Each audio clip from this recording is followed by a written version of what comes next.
औज़ु बिल्लाहि मिनश शैतानिर रजीम। तो हमने मखारिजुल लिसानी जो है वो मुकम्मल कर लिए थे और अब हम पहले पढ़ते हैं शफ़ातान, जो आखिरी असल हमारी रह गई। शफ़ातान कहते हैं दोनों होंठों को। और शफ़ातान से जो हरूफ अदा होते हैं वो है फा, बा, मीम और वाव। ये चार हरूफ हैं जो कि शफ़ातान यानी दोनों होठों से अदा होते हैं। बहुत आसान है। सबसे पहले हमारे पास आ जाता है फा। फा कैसे अदा होता है जी? ऊपर के अगले दोनों दांतों की नोक यानी कि सनाया उलिया की नोक जब नीचे के होंठ के अंदर वाले हिस्से से लगे, यानी कि जो हमारा होंठ का तरी वाला हिस्सा होता है, वेट पार्ट होता है, अंदर वाला हिस्सा होता है होंठ का, वहां पर जब सनाया उलिया यानी सामने वाले दो दांत लगे तो फा अदा हो। ठीक है, जैसे अब इफ, उफ, ठीक। उसके बाद है आपके पास बा, मीम और वाव। बा, मीम और वाव जो है ये भी ये गैर मद्दा है। ठीक है, यानी अगर ये मद्दा होंगे तो फिर यानी वाव जो है बेसिकली वो अगर मद्दा होगा तो उसका हमने मखरज पढ़ा था कि जो पे दहन होगा यानी मुंह का खाली हिस्सा। ठीक है, अब अगर ये मद्दा के अलावा होगा, या तो मुतहर्रिक होगा या फिर लीन होगा। ठीक है, तो उस सूरत के अंदर इसका मखरज फिर शफातान होगा। ठीक, अब इनका क्या मखरज होगा? बा। बा को देखते हैं। दोनों होंठों की अंदरूनी यानी जो अंदर वाला वेट पार्ट है वो मिल जाए तो अदा होगा बा। अब, इब, उब।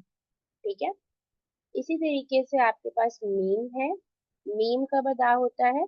जब दोनों होंठों की बैरूनी खुश्की के मिलने से, यानी जो बाहर वाला आपका होंठों का हिस्सा है जो कि खुश्क होता है वो दोनों जो है वो आपस में मिल जाए तो मीम अदा होगा। इम, उम। ठीक है, इसी तरीके से आपके पास वाव है। वाव कैसे अदा होता है जी? दोनों होंठों को गोल करके ना तमाम बंद करने से, यानी हम दोनों होंठों को गोल करते हैं, बंद नहीं करते। ठीक है, सर्कल सा बना लेते हैं अपने होंठों का, तो फिर अदा होता है वा। ठीक, और इसका कैसे हम मखरज को पता करेंगे? हम आउ। ठीक है, वाओ जो है अगर वो लीन हो जाता है, आउ, यू। ठीक है, या फिर हुआ, हुआ। अब बहुत से लोग इसके अंदर क्या गलती करते हैं कि वाओ को भी उसी तरीके से अदा कर देते हैं जैसे फा को अदा करते हैं। ठीक है, जब आप वा बोलते हैं तो आप होंठों को गोल नहीं करते बल्कि आप वा बोल देते हैं, यानी आप दांतों को यूज कर लेते हैं। जो हमने मखरज फा का पढ़ा वही आप वा पढ़ देते हैं। ठीक है, तो ये जो है जब आप इस तरह करते हैं आपको लगता है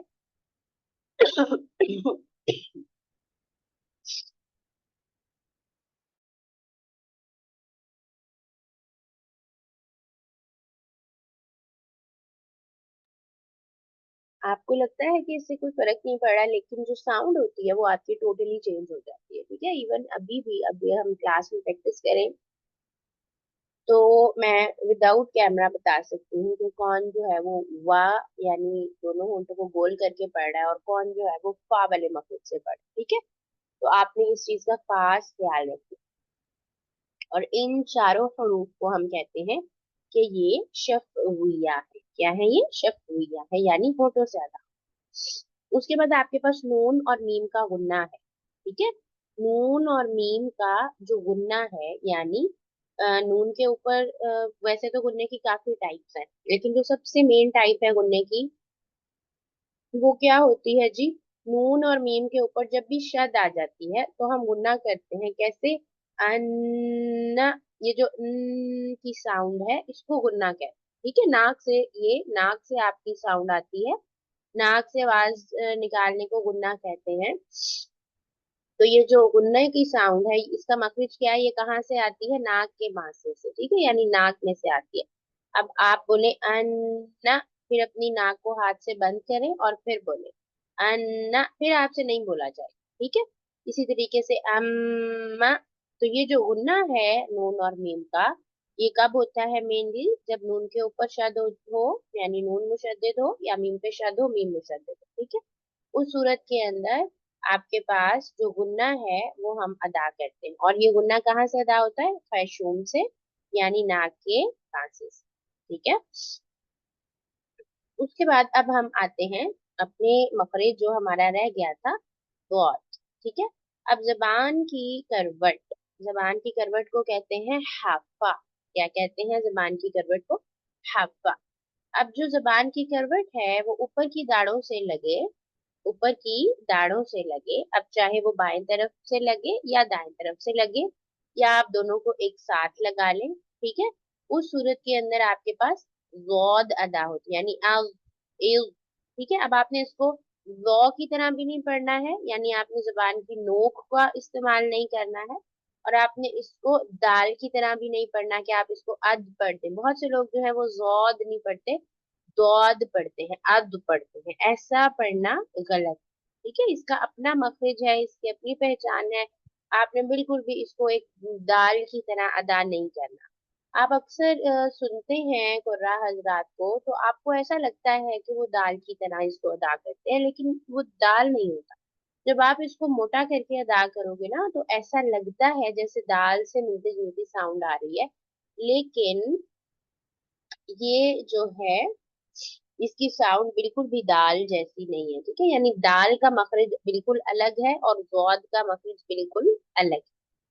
तो ये हमारे मखारिज थे। अभी मैं आपके साथ दूसरी वाली स्लाइड शेयर करती हूँ, जिसमें हम जरा थोड़ा सा इनको दोबारा रिपीट करते हैं, रिवाइज करते हैं।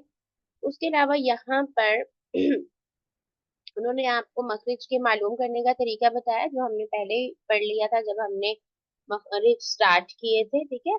उसी तरीके से वो कह रहे हैं कि जिस तरह हरूफ के मखारिज हैं, उसी तरह से हरकत के भी मखारिज हैं। अब हमारे पास तीन हरकत होती हैं, याद रखिए, इनके नाम आपको आने चाहिए: फतहा, कसरा, दम्मा। फतहा क्या है जी? फतहा जो है वो जबर को कहते हैं, और मुंह का सीधा खुलना जब हम करते हैं और आवाज इस तरह फतहा अदा होता है, यानी बा, मुंह को सीधा करके खोलते हैं बा, तो ये जबर है। इसी तरह आपके पास कसरा है, कसरा जेर को कहते हैं, मुंह का नीचे की तरफ जब हम खोलते हैं, यानी आवाज नीचे की तरफ जाती है, जैसे बाजेर बी, तो ये क्या है? ये कसरा है, ठीक है। और गम्मा क्या है? पेश है। ठीक, पेश कैसे होती है? जैसे वाव अदा करते हैं, होठों को गोल होना और आवाज इस तरह, जैसे बा पेश बू, ठीक है। तो ये है आपके पास गम्मा। उसके बाद अगला हमारे पास सिफात का टॉपिक है, वो हम बाद में स्टार्ट करेंगे। फिलहाल हम देखते हैं एक दफा मखारिज को दोबारा दूसरी स्लाइड्स के जरिए। और फिर उसके बाद हम,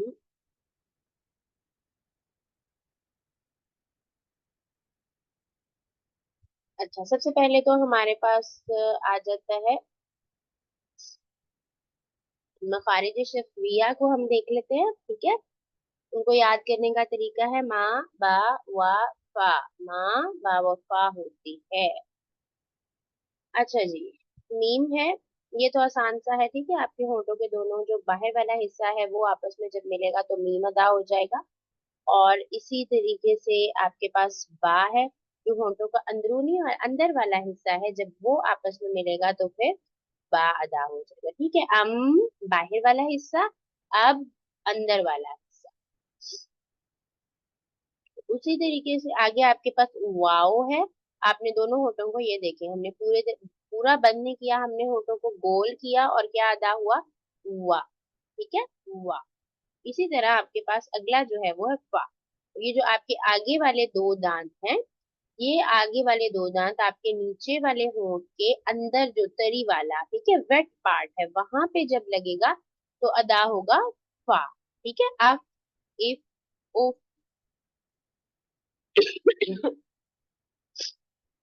ये हो गए आपके हरूफे शफविया।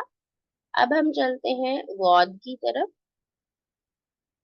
और हमारे पास टाइम बच जाएगा इंशाल्लाह, तो हम कोशिश करेंगे कि हम गौद की थोड़ी सी प्रैक्टिस भी करें, ठीक है जी। तो ये जो उन्होंने आपको ग्रीन कलर का शो किया हुआ है, ये आपकी जुबान के किनारे तरफ है, तरफ, इसको किनारे नहीं कहते, यहाँ पे उन्होंने किनारा लिख दिया, इसको कहते हैं तरफ। ठीक है, ये वाला जो हिस्सा है ना आपके पास, ये जो ग्रीन में है, ठीक है, ये आपके जुबान का कहलाता है तरफ। क्या कहलाता है ये जी?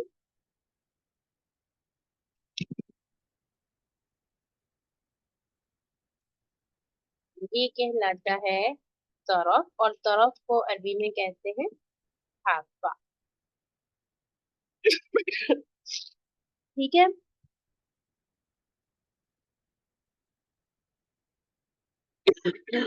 तरफ नहीं बल्कि इसको हम करवट कहेंगे। ठीक है,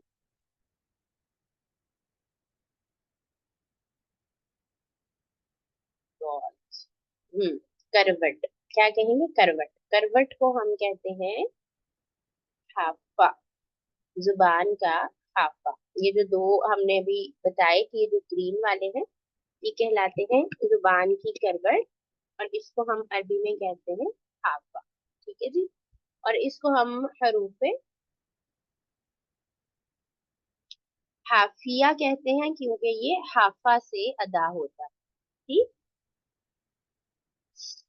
तो अब ये है आपके पास हाफा, दाएं वाला भी और बाएं वाला भी, और ये ऊपर आपकी दाढ़ों के किनारे। ठीक है, ये आपकी दाढ़ें हैं। अब यहाँ पे जब आपके ये जो हाफा है ये लगेगा, अब ये अपने से ऊपर भी लग सकता है। ठीक है, यानी दाएं तरफ आप ट्राई करें कि आपकी जो जुबान की दाएं वाली करवट है वो ऊपर दाएं वाली दाढ़ों के साथ जाके लगे, या फिर आपकी जो बाएं वाली साइड है वो ऊपर जाके, इनमें से एक लगे तो भी साउंड अदा हो जाती है, अगर दोनों लगे तो बहुत अच्छी अदा होती है, लेकिन दोनों का ऊपर लगना बहुत ज्यादा मुश्किल होता है। ठीक है, so try with one side, एक साइड के साथ स्टार्ट करें और इसकी प्रैक्टिस करें। अब हम प्रैक्टिस की तरफ आते हैं। यहाँ पर देखिए आपके पास डिफरेंट वर्ड्स हैं। सबसे पहले है अब। ठीक है, यहाँ पे जॉद जो है वो आपका साकिन है। आप किस तरह पढ़ेंगे इसको? अब हाका, अब हाका। ठीक है, अब देखिए फर्क महसूस करें जौद की साउंड में और जौ की साउंड में। अगर यहाँ पे जौ होता तो हम पढ़ते अब हाका, अब हाका, अब हाका। अब हम जौद पढ़े हैं तो ये होगा अब हाका। ठीक है, एक मजबूती और जमाओ आता है, हम जरा कुवत के साथ इस वर्ड को अदा करते हैं। गौ जो है वो एक नरम हरूफ है, उसके अंदर हमारा फोकस जबान की नोक के ऊपर होता है।